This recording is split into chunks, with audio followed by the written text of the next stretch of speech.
Welcome back. Well, you know, as I was saying during the weather, it's that time of the year again. The wonderful Dana Point Festival of the Whales is coming up on the second and third weekend of March. The first weekend is the first and the second, so it's going to be the second and third weekends.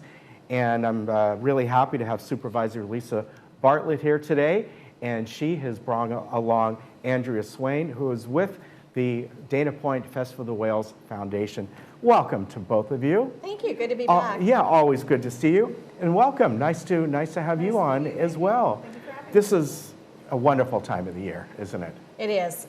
It's the springtime, and our Dana Point Festival of Whales is one of our favorite events. This is the 49th Dana Point Festival of Whales, which is amazing. It is. I was surprised when I saw that. Yeah, 49 years. It's incredible. It is. And we start off the festivities with a parade, which is a lot of fun. Great way to kick off the 2 weekends of special activities that are family friendly for everyone, and people bring their dogs down, and people from all around the region come to enjoy the Festival of Whales. It's a really special time of year for Dana Point. Yeah, it is. And I think people come really from throughout, sometimes California, to come down to this, Andrea, because this is a very special time, and it really, over the years, has put Dana Point on the map of being a very unique place and offering, you folks down in Dana Point, things are happening constantly throughout the year, but this is something that is really unique, isn't it?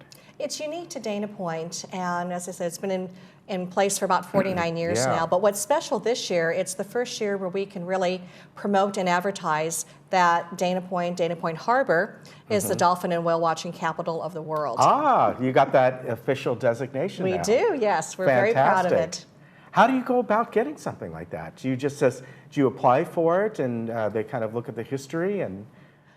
Well, and I have to credit Donna Kalis for this, because she was really the impetus, along with Giselle Anderson, in working hard to create a vibe in Dana Point with our dolphins and whales, and actually go and actually get the trademarks. So we're very proud that it's officially trademarked, and we're off and running. Yeah, and Andrea, you know, we mentioned the whales. Obviously, we'll get to that, but people forget that what a mecca to watch dolphins throughout the year. Dolphins and whales are regular. You can go out any day of the week, and the water's just very, very close off the shores of Dana Point, and see wildlife year-round. So part of the designation of Dana Point as the whale watching capital of the world comes from that fact.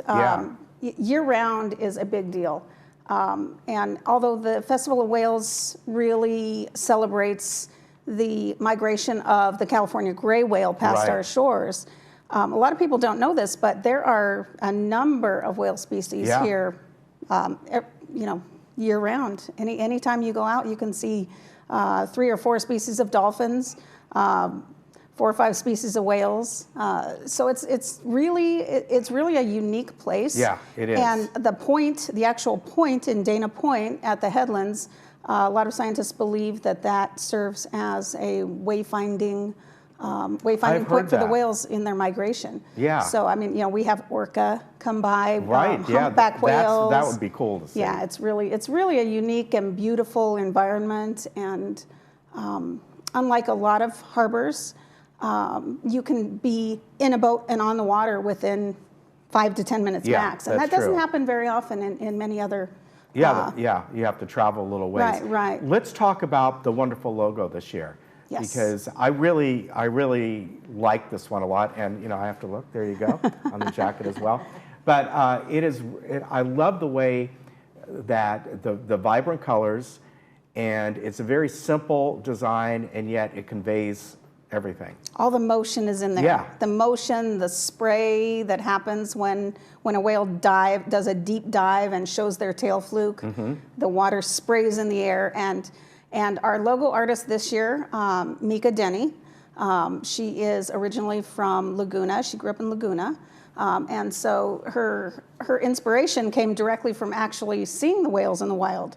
And she conveyed it beautifully in this year's logo. It's a long-standing tradition to utilize the talents of local, and you know, so in some cases over the years, nationally known artists. And, Yeah. and we got lucky with this one. This is a really good one. We've had great ones over the years, but this one's vibrant and exciting, and Yeah, I think very a very well done. Very well done. And I logo. understand next year for the 50th, you're going to be having a contest again. We're gonna bring back that tradition, open it back up, and open it back up to the public, and also allow past entrants, people that have tried in the past when we've had logo design contests, to resubmit past entries. Yeah, that's really good. Yeah, that'll be a lot of fun. So all you artists out there, Yep. you know, get your paints. More info to and come. Everything going. Now, also this year, Lisa, I've been told that the parade is changing locations, kind of bringing everything together. So the parade comes down to the harbor this year. Before, in the past years, it's always been up on, I think on PCH, I'm not quite sure the street, but it ended up there, and you had sort of a disconnect. Yes, because many of the activities for Festival of the Whales are down in our harbor. So Yeah. we're making the whole event this year more harbor-centric, and the parade route will actually be through the harbor, which will be really different this year, but I think it's a great tradition to start, especially coming on to our 50th anniversary for next year. Yeah, and the parade's a lot of fun in itself. What are the times? Are the parades, is it each morning or just one time? The parade has traditionally been our day one kickoff, so Okay. March 7th is parade day. Traditionally, that parade has gone through down PCH, and ending with a street fair also in La Plaza Park. Now, both of those things will be in the parade. The parade will start at 10 a.m. Okay. And if anybody's seen that parade, it's very exciting. It's full of all the spectacle of a mini Thanksgiving Day parade, Yeah, and you've that got it the has float the floats and giant Yes. helium balloons Yeah. like the Macy's parade. They'll be coming over the Island Way Bridge. So if you can imagine what that's going to look Yeah, like, that's going to be just amazing. Really a lot of fun. So the parade will start at 10 a.m. on the island side of the harbor. Great viewing area. Good tip for a great viewing area would be at the corner of Island Way and Dana Point Harbor Drive. Okay. Another tip for people coming down to view the parade would be ample parking at Doheny State Beach. Okay. And we'll have shuttles running, free shuttles to bring people into the harbor to line up along Doheny or Dana Point Harbor Drive. Okay. A lot of great viewing there And of course, as well. all this is on the website. So Everything can be found on the website. You always put the parking locations and the shuttles and Parking, make it shuttles, very easy. Festivalofwhales.com is where you can find everything you'll need to know. And good food and just Good just food, a lot of music, entertainment. The street fair will be right in that main parking lot at the corner of Golden Lantern and Dana Point Harbor Drive, where the Brig Restaurant is, right in front of El Torito.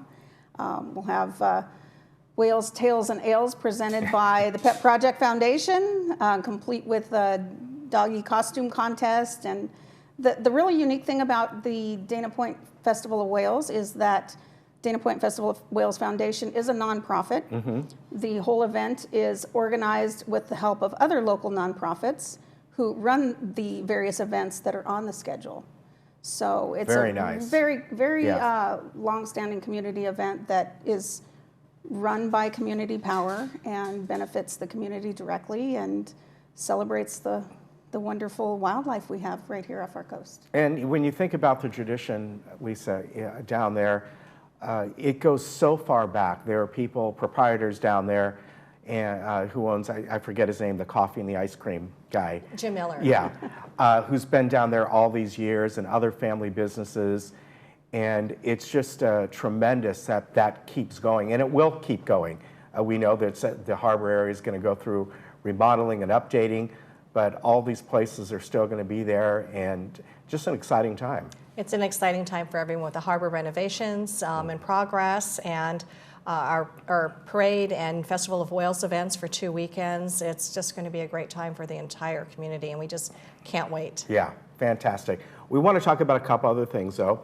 Something you've been involved with, I think this is for a few years anyway, the third or fourth year, and that is the wonderful Pet Expo. And it's up in Lake Forest, the sports park up there. In fact, we went to it last year, and we had great fun. It's really very well done. You've got a lot of different folks up there. you've got a chance of pet adoptions, and you've got, I think last year there was somebody there, the dog from Bella, the dog from the movie, and a lot goes on up there, and it's free and easy to get to. It's a free event March 28th, Saturday, and we expect Bruce Cameron, the author of A Dog's Way Home and many of the major motion picture movies. He usually brings one of the dogs from one of his movies, and it's a great time for the entire family. As you said, pet adoptions, we've got food trucks, we've got music, we have dog exhibitions. Bruce Cameron will be there for the book signing as well. So just a fun day for everyone. We're expecting about 6,000 people this year. Yeah. So big turnout. Yeah, and like I said, we went last year. Parking is easy, a lot of fun, and you'll be back on probably before then and tell us more about that. Definitely. Yeah, good. You know what I remember more than anything last year? We have a dachshund who's now 15 years old, and there was a dachshund adoptions or whatever it was, and there was a woman there with this little 18-year-old dachshund, and I thought 18, and it was still kind of like running around, and I thought that was, that's the kind of things you see up there. It's really cool. Now, another thing we want to talk about, of course, is the California primary is early this year, 3 months, I think, early. It's going to be coming up on Super Tuesday on March 3rd, and the mail-out ballots have already gone out. We received ours, I think, about a week or so ago. They went out on February 3rd. We're doing things different. There's vote centers this year. There's 2 in this area. We're going to have Clubhouse 7 and then over at City Hall. Yes. So absentee ballots are definitely out, and people are starting to vote. We have 188 vote centers that'll be open up starting this Saturday throughout Orange County. And many of the drop-off locations, too, like public libraries and city halls, are also have the secured ballot boxes there where you can drop off your ballot. Yeah, so it's a lot easier than it has been, but you got to remember it's early this year, and people aren't used to that here in California. Yes, with the March primary, it is early this year, moved up from June, so people just need to be aware of that. But we've been really good about getting the word out there on social media and through the newspapers to make sure that everyone gets out there and votes. And like I said, the vote centers are going to be open starting this Saturday. They will have extended hours on 4 of the days. There are 11 days to vote total. So we're really giving the public a greater opportunity to either mail in their ballot early or to go to one of the vote centers or drop-off locations. Okay, so easy to do, and you can go to, I think it's voteoc.org or .gov, or I think that's the website, but you can find out information there, but you should have gotten all your ballots mailed out to you, and like I said, the locations are very close by, right in the community, basically easy to do this year. Again, the Festival of the Whales is going to be happening March 7th and 8th, and then the 14th and 15th, so the 2nd and 3rd weekend of March. And I really do stress, go online first, festivalofwhales.com. You can get a little bit more information about the parking area, the shuttles. They do a wonderful job down there. It is so much fun, and just a great tradition. Yes, and I still encourage everyone to sign up for my e-newsletter that comes out every Friday. So go on to the county website and sign up for the e-newsletter. That way you'll get information about all the events and activities in the 5th District, information about road closures, and a whole host of other good information. And if you sign up today, you'll see us again on her newsletter coming up on Friday. Yes. Great to see you again, as always. Thank you. Nice to meet you, Nice Andrea. to meet you. Thank you. Yeah, hope to see you again, and great to have you folks up here. We'll see you at the harbor. Yes, definitely. We'll be right back.